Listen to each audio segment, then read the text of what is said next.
Good afternoon, and welcome to the meeting of the Standards Committee on Tuesday, the 19th of November at 1 p.m. The first item on the agenda is to receive apologies for absence. No apologies, Chair. Thank you. And we have no public here, so no public questions. That's item 2. Moving on to item 3 is the minutes. And for those that attended the meeting on the 19th of December, can we approve those minutes as a correct record of the meeting? You're happy? Yeah. Proposer and seconder, thank you very much. Item 4, items of urgent business. I have no items of urgent business, Chair. Thank you. Item 5, declarations of interest. Do we have any declarations of interest? Thank you. Well, no declarations of interest. Move on to item 6, which is the monitoring officer's report. I will pass across to you. Thank you. Thank you. Every year, I write and publish a monitoring officer's report, which is considered by our GRAC committee. However, every year I bring to the Standards Committee an excerpt of that report that deals with code of conduct complaints. And you will find the summary that was in that report on page 21 of your papers. It summarises the complaints we had in the last financial year and whether any action was taken. Just by way of update on the last page, on page 24, because that information wasn't available for the GRAC committee.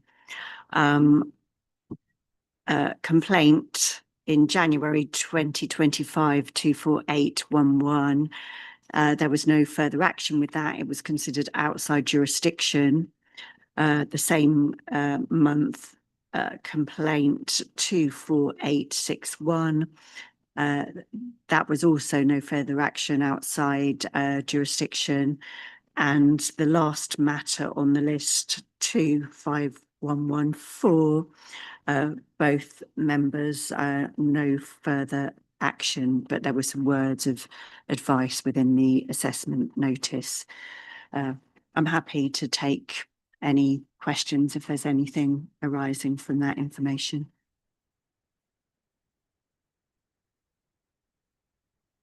Councillor Shires. Thank you. Thank you for the report. I'm actually really disappointed again that we've got so many complaints coming in about behaviour, and specifically disrespectful behaviour. I think that's really, really disappointing. And we have spoken about this at previous committees on the amount of action that we're able to take and advice and intervention. And I think that the public feel potentially that we should be able to intervene more, especially you, Cara, that you have got so many superpowers that you can put a stop to it. So I just really want to highlight that expectation that the public has on you with resolving some of these issues. But I just wanted to seek some clarification.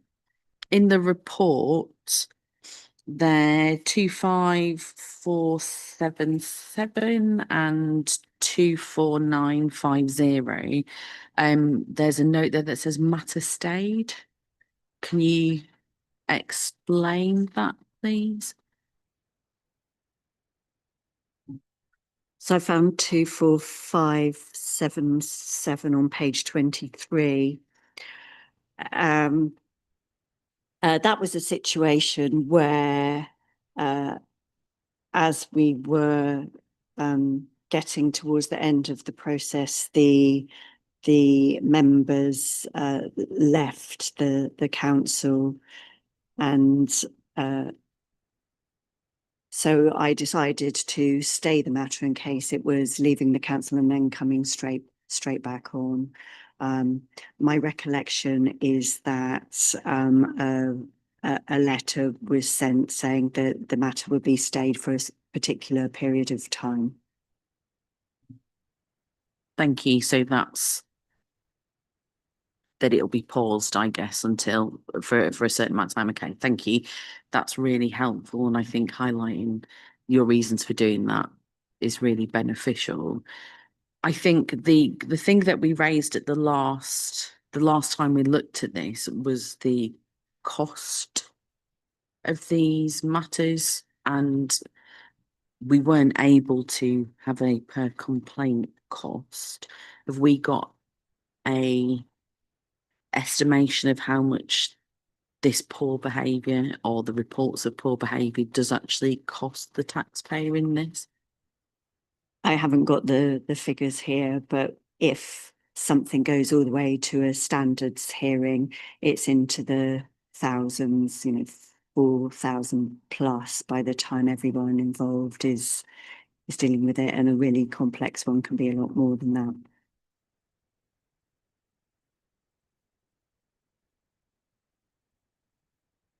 And just in regard to the first point you made about members of the public don't always recognise that there are limitations in regard to my powers and the powers of the Standards Committee, especially in regard to town and parish councils.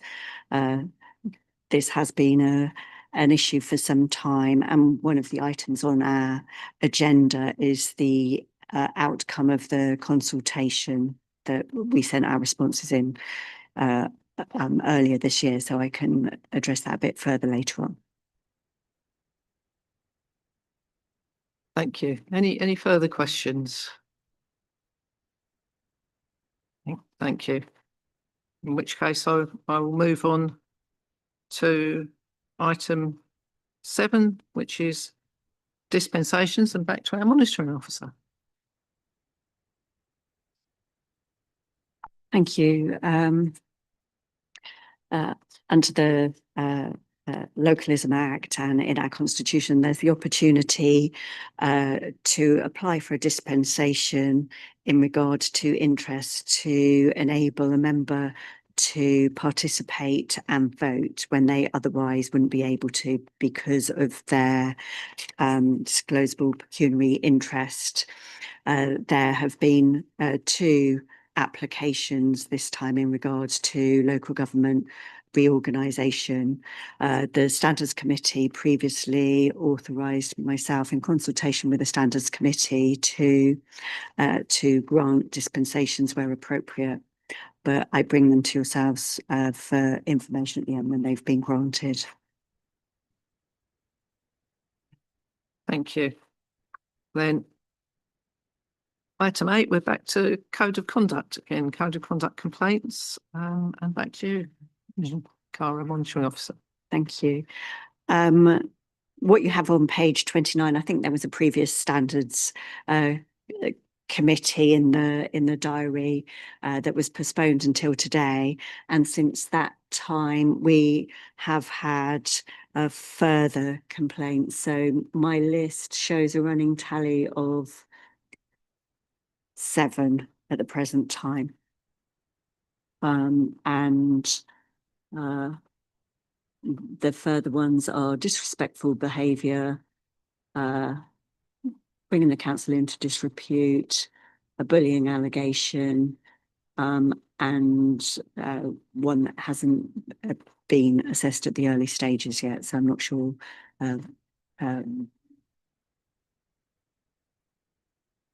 Thank you. Any questions? Thank you very much. In which case we move to the next item on the agenda, which is item 9, the update on standards and conduct framework, which again, I will pass to you. Thank you. I don't know whether members have managed to click on the link in the agenda, which is the outcome of the consultation on strengthening the standards and conduct framework for local authorities in England. So I will summarise what that said. Last December, the government sent out a consultation in regards to strengthening standards. And in around January or February last year, I liaised with the Standards Committee around this consultation and sent a response on behalf of the council. The outcome of that consultation was published on the 11th of November this year. There were 2,092 responses to the consultation, and the results very much mirror our own responses, save for the issue around having an appeals process. I've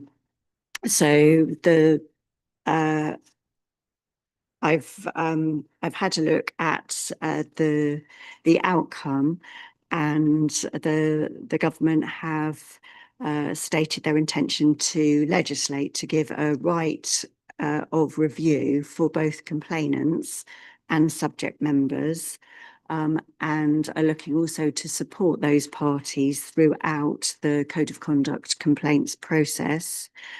The summary of the outcome is they want to legislate so that there's a mandatory code of conduct for all local authorities, parish councils, unitary authorities, all tiers of local authorities. So they'll need to enact regulations for that to happen. But at the moment, there's lots of different councils who have got slightly different codes of conduct. So it's I think the plan is for there to be a standard code of conduct. There may be the opportunity to add a few bits in depending on local circumstances. Standards committees, whilst we have a standards committee, I think it's the case that not all authorities do. And the outcome is that the government intends that all principal and strategic authorities will have standards committees. And the independent person role is here to stay, and there's some consideration as to whether they may be given the right to vote. But the responses and the outcome by government, there was a question whether it was thought that the independent person should chair standards committees, and I think the decision is that that wouldn't be a good idea because it takes away that element of independence. So I don't think there's a plan to do that, but the independent person's role was generally respected. And then there's an element of the consultation around empowering individuals to come forward in regard to councillor misconduct and looking at how that could be improved. And I think one of the things that they're looking to do in regard to that is legislating for a right for review for complainants and for subject members, and also setting out what the grounds for doing that would be. They also mentioned that they're looking at an independent helpline for complainants. So I think our part of the response to the consultation wasn't terribly supportive in regards to the having an appeals process because of the cost. But of course, that could be different if the sanctions are more meaningful. And one of the things that they're looking at doing is having as a sanction a suspension for up to 6 months with an option to withhold allowances, and also looking at an interim suspension of up to 3 months in regard to serious matters, such as where there's a police investigation. I've mentioned about the appeal, so there's that, and there's also they're looking at the possibility or enacting regulations to make disqualification a sanction, but limiting it to the most serious cases where a member has been suspended for 3 years for 6 months on 2 occasions in 5 years. I think it's 5 years. If suspended for 6 months on 2 occasions within a 5-year period, that's what I've noted down. So that's a summary of the outcome. Much of it would depend on when government is able to put into being to enact these regulations, and as we move towards that, there will be a need to have further training and understanding for the Standards Committee and the Council as a whole in regard to what the changes are. So that's a quick run through the outcome. I don't know if anyone's got any questions at this time. They've had the opportunity to read it. Over to you, Councillor. Thank you, Madam Chairman, and thank you, Cara, for that. An awful lot of looking at, and I think the crux of the issue, by and large, is always coming up with a set of procedural rules and sanctions which are both effective and yet doesn't dissuade too many people from entering the democratic representation field in one way, shape or form. And I think I've been around long enough to kind of see the pendulum swing through the centre to one side, and now it's swinging perhaps in the other direction. I'm not sure that I'm going to hold my breath to expect a tremendous change, but I think there is scope for some change, because I think one way or another, we do have to have ways in which we hold each other to account, and that we uphold the means by which good process and good behaviour is encouraged, and indeed, if possible, rewarded.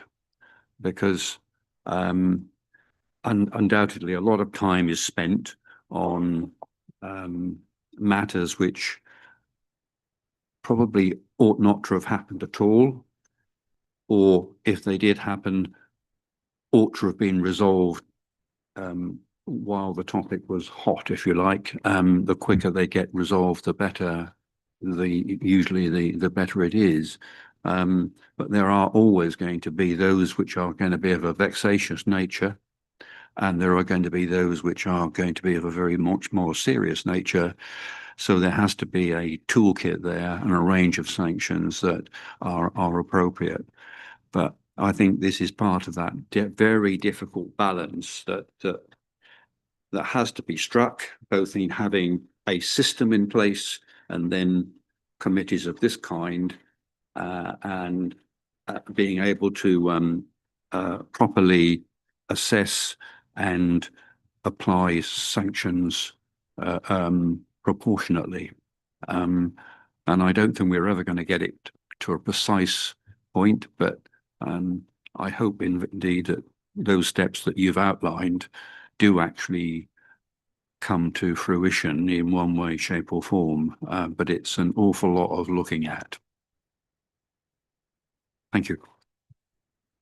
Thank you.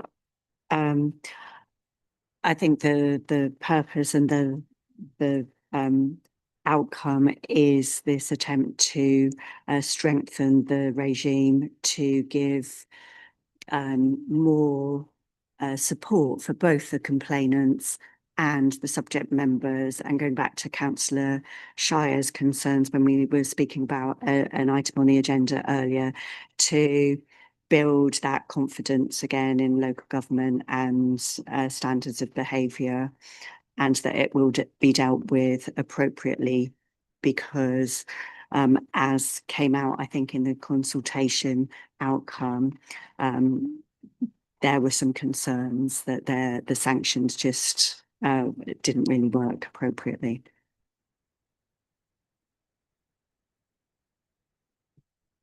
Thank you. Thank you, councillor Dixon. So,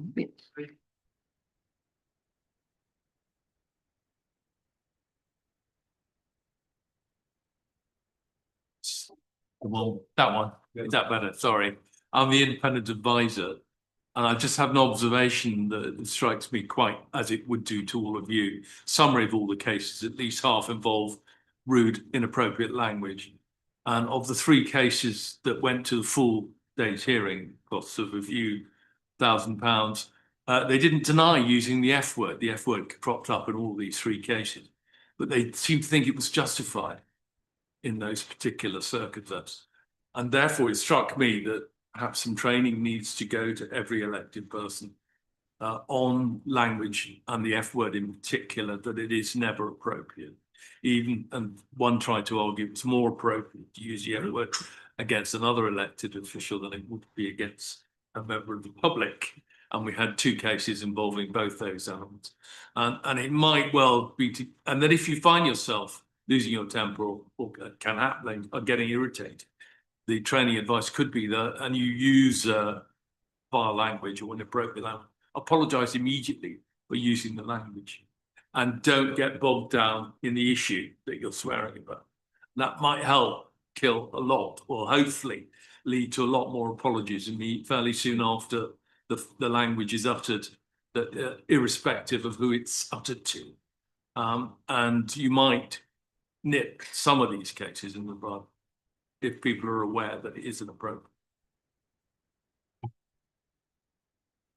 thank you for your observation. I'll pass you across. Go on. I think that's a very good point. And I think one of the problems that we repeatedly see is some members in an entrenched position who are given a further opportunity to apologise, but are just sticking their heels in. If only they thought about the language and the cost, that would help. I think you make a good point. Councillor Porter. Yeah, training for councillors is a really good idea, but unfortunately at town and parish council, we can't force them. I've got councillors that have been on my parish council for years and I just cannot get them to do any of the training. And if we were to make that compulsory, then we wouldn't have a full council. It's very difficult to make people do training. Thank you. Councillor Shires. I think that's the point. If you're going to step into the role of representation in public life, then the training comes as part of it. And this kind of links with where we are with language use and with some of the cases that we've had here, where the person and their personal feeling about what they've done supersedes their representation of the public. So the concern that I've got, and I've just quickly read through the appeals process, is if I think of some of the cases that we've had here where the complainant would accept an apology because of what's happened, and they've offered 2 or 3 occasions for that, and the subject member's been so entrenched that they have refused to apologise, the misuse of the appeals process is the thing that I'm more concerned about. Because as a local authority, if we've had a case that's come to standards committee that's cost us £4,000 minimum, the appeals process is going to cost far more, because it's going to be, from what I understand, a national appeals process or a regional, rather than doing it here. So I think the concern is the misuse of the standards process and appeals, because somebody can't simply say sorry, and how much that's going to cost the general population in council tax contributions, or however the government are going to fund the appeals process. That's something that really needs to be taken into consideration. But there's probably a little bit of a piece that needs to be done. So as a district councillor or a unitary or a county councillor, you do receive an allowance, and suspension would most definitely mean that you wouldn't receive that allowance because you're not carrying out the work, which is completely understandable. But on a town and parish level, the suspension, unless you truly care about public service, which I'm not sure you do if you can't say sorry for poor behaviour, I don't understand what that process is going to bring, apart from removing somebody from a place where they hold public office. I don't know what that's going to bring to somebody who can't apologise. I don't know. I don't understand that side of it. So I think there's something that needs to be done for town and parish councils. But it would be really interesting to know whether the government, and I know the answer is probably going to be no, have done any costings of what the appeals process is going to be and figured out who's going to fund that. Because it's not the subject member. It's not the council that the subject member comes from. If it's on a town and parish council level, it will be more than likely the local taxpayer that funds it. And I think from my perspective, I don't think that's fair if it's based on somebody who can't say sorry. So I would like to understand, and I know we don't know the answers, Cara, where the government perceived the money to come from the appeals process. It's wanted, it's needed, but I don't think that the taxpayer should have to keep funding it. Not from your council tax anyway. Councillor Braithwaite. As ever, I wish that NALC would make a greater effort to reach out to those parish councillors who don't do training. I think the main issue here is the ultimate sanction for any councillor is the ballot box. And the vast majority of parish councillors are never faced with the ballot box, so they're not representing anybody who has voted for them. So the ultimate sanction isn't there. And because of that, I think I agree with my colleagues that parish councils are increasingly difficult to manage. And my heart goes out for many of the chairs of parish councillors of councils who are increasingly put into difficult situations. But I agree that as a body, the costs of this should perhaps not be falling directly on the district or unitary authority. Thank you. I think I think this actually sidesteps an issue which is much wider, and that's the declining cultural standards. And it doesn't matter whether it's in parish councils or this council. You know, you've only got to watch television and listen to the radio with Mark Steele's program. I mean, it's just, the F word is just commonplace now. It wasn't commonplace 10, 15, 20 years ago. Might be on a playing field when you're at the height of a cricket match or a rugby match or something, but it's not in the context of what we do.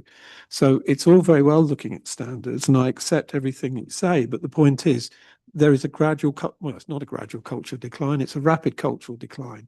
And that is as much at the root of the issue as everything else. There is absolutely no respect in this country, whether you're driving the roads, whether you're in a shop or anything. The respect has gone and standards have declined. And I think until you can marry the two, there isn't a significant answer.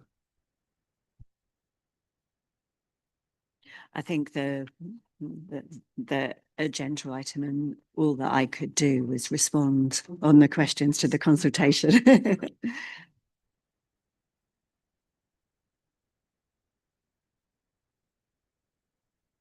I think we expect better standards of elected people, particularly as they're on the training front in terms of how they interact.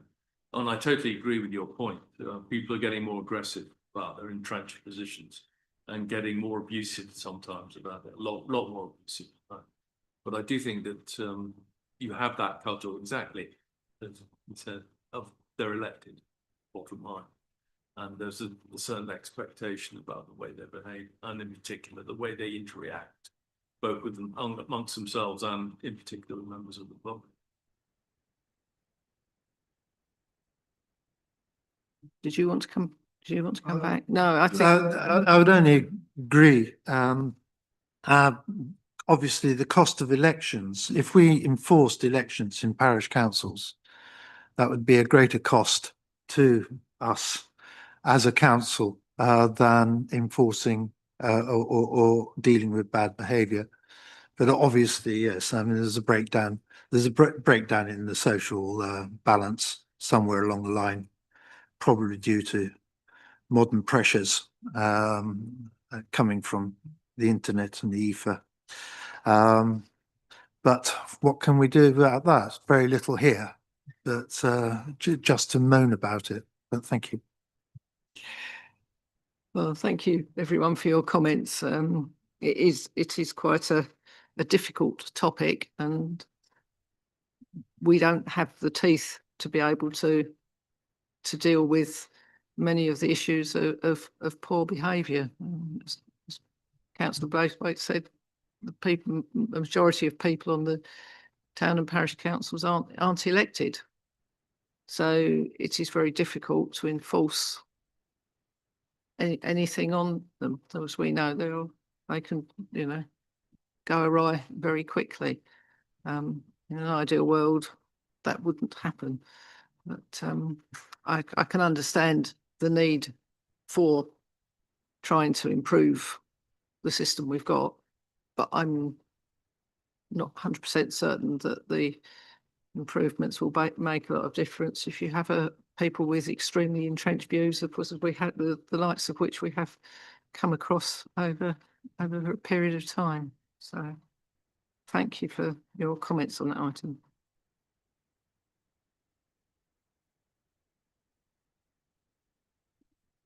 So that's it, isn't it? So yes, thank you. We've got no items for item 10, exclusion of the press and public. So at 1:33, I declare the meeting closed. Thank you. Thanks for your attendance, everyone.